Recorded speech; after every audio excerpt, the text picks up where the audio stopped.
So, expansion of power is almost always the name of the game. I hope you watched my video yesterday. I went over a lot of information on jurisdiction and how the Constitution, the federal Constitution, is mainly a document for military powers.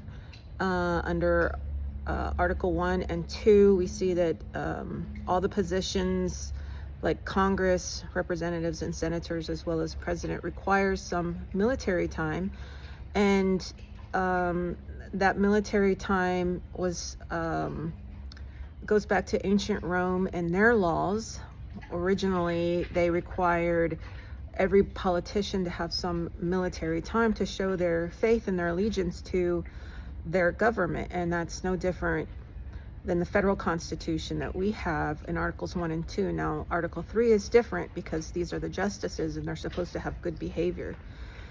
They are people from the states and not the federal government, and the reason why is because it's sort of a check on the power of the other two branches. So you have a state person or state people interpreting the laws of a military.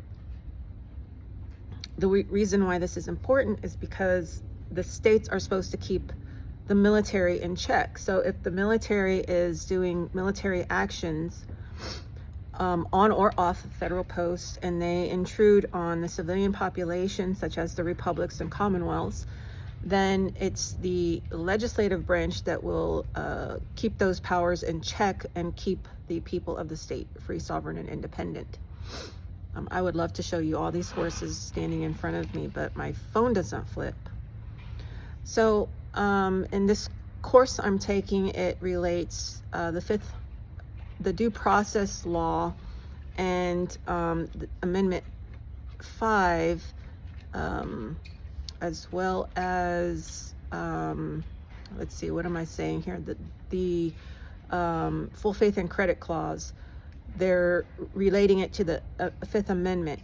I don't think these two things are actually supposed to go together other than the jurisdiction. So if you look at, the purpose of this video is to look at the federal Constitution and the legislative and executive branches as people who have been in the military, and they're legislating, making rules and regulations for the federal military lands, and some situations between the state and the federal government, and the people, the federal people who are citizens of the federal government, called citizens of the United States.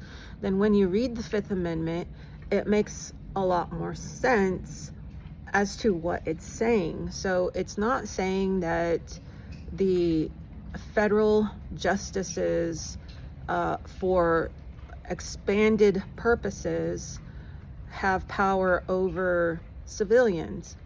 What it's saying is that during a military event or crisis or uprising or war, that for some purposes the military has eminent domain over property, but after they have used the property for the military purposes, they either have to give it back or compensate them for damages or loss.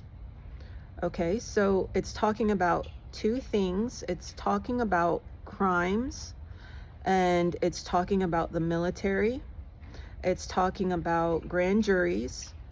It's talking about times of war, and then it's talking about property. So all these things together create one overarching situation. So it's got little pieces to it, and if you take them all apart, then yes, you can say, well, this part goes here and this part goes here. But again, we shouldn't do that, because this is one sentence long. This section is one sentence long. That means it's pertaining to particular circumstances. So all these things in Amendment 5 are related. They're related to the military in times of war, trials during this time, and compensation for property. This horse is going to bite my foot. Okay, so Amendment 5. No person shall be held to answer for a capital or otherwise infamous crime, unless on presentment for indictment of a grand jury,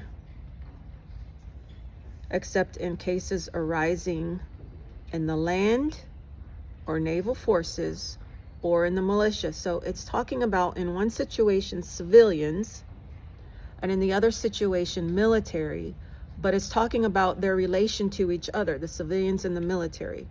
So it's talking about how civilians are how they go through justice, and then how that's not the same way the military does it.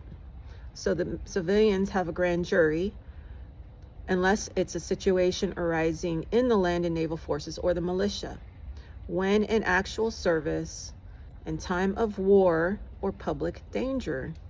So remember, yesterday I read part of the